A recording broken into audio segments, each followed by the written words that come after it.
अस्सलाम वालेकुम। आज मैं आपके साथ फ्राइड अनियन की रेसिपी शेयर कर रही हूँ और हम इसे फ्राई करेंगे विदाउट ऑयल के। और ये देखें ये कितने क्रिस्पी बन के तैयार होते हैं।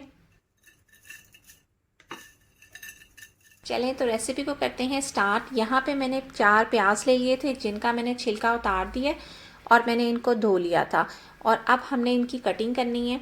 तो आपने क्या करना है, सबसे पहला जो टिप है वो ये है कि आपने जो प्याज को सेंटर से कट करने के बाद इसके जब स्लाइसेस बनाने हैं तो आपने इसको सेंटर से जो है वो स्लाइस नहीं करना, आपने इसको साइड से इसको कट करना है। तो आपने इसको जो है साइड से इस तरीके से रख के तो आपने इसको स्लाइसेस में कट कर लेना है।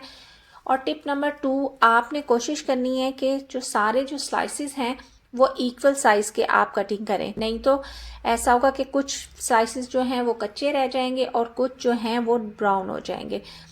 तो इस तरीके से आपने सारे जो प्याज को जो है वो काट लेना है। इस तरफ से आपने बिल्कुल नहीं काटना, आपने इस तरफ से साइड से इनको काटना है। उसके बाद ये सारा प्याज काटने के बाद आपने क्या करना है कि इन सब जो स्लाइसेस को आपने अलग अलग कर देना है। सब इसकी जो लेयर्स हैं वो आपने बिल्कुल अलग कर देनी है। और अलग करने के बाद आपने कोई आप पेपर टॉवल ले लें और उस पर ये सारा जो प्याज है वो बिछा दें और इसको 10-15 मिनट के लिए आप फ़ैन के नीचे रख दें ताकि इसका मॉइस्चर ड्राई हो जाए। और ये मैंने फैला दिया था और इसको फैलाए हुए अब मुझे तकरीबन 20 मिनट हो गए हुए हैं। तो अब जो है हम इसको फ्राई कर लेते हैं। और टिप नंबर 3, आपको इसको फ्राई करने के लिए आपको कोई नॉन स्टिक का पैन लेना है।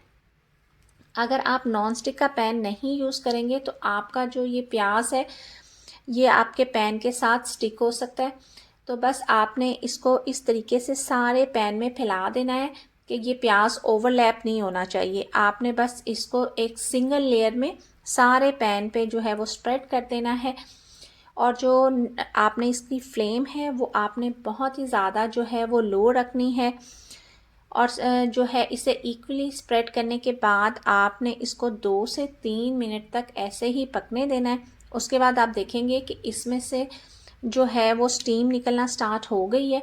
फिर आपने 2 से 3 मिनट के बाद आपने इसकी साइड चेंज कर देनी है। साइड चेंज करने के बाद आपने दूसरी तरफ से भी 2 से 3 मिनट तक आपने मज़ीद इसको कुक करना है। और जब आप देखेंगे कि प्याज पे हल्का हल्का सा कलर आना शुरू हो गया है तो फिर इस स्टेज पे आपने जो है ना इसको उतार देना है।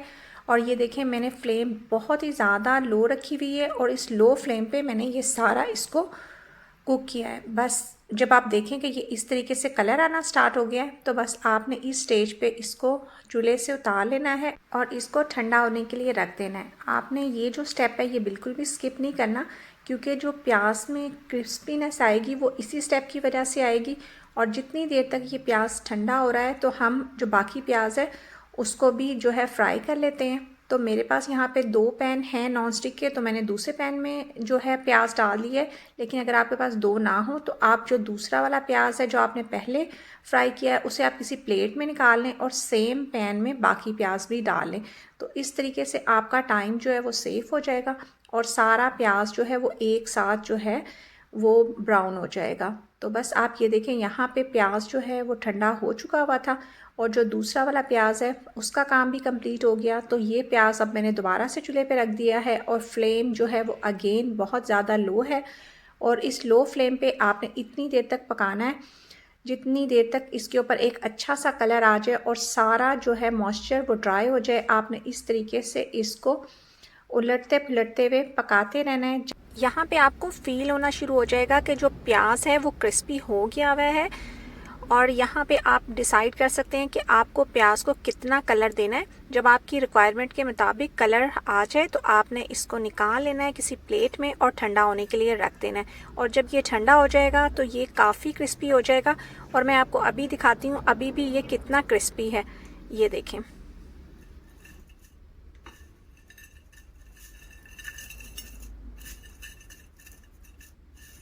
तो बस इसी तरीके से आपने जो बाकी प्याज है उसको भी आपने फ्राई कर लेना है। और ये देखें मैंने दूसरा जो बैच है उसको भी डाल दिया हुआ और ये देखें ये भी कितना क्रिस्पी बन के तैयार हुआ है। बस इसके बाद आप इसको ठंडा कर लें और किसी एयर टाइट जार में डाल के सेव कर लें, नहीं तो आप कोई ज़िप लॉक बैग ले लें और उसमें डाल लें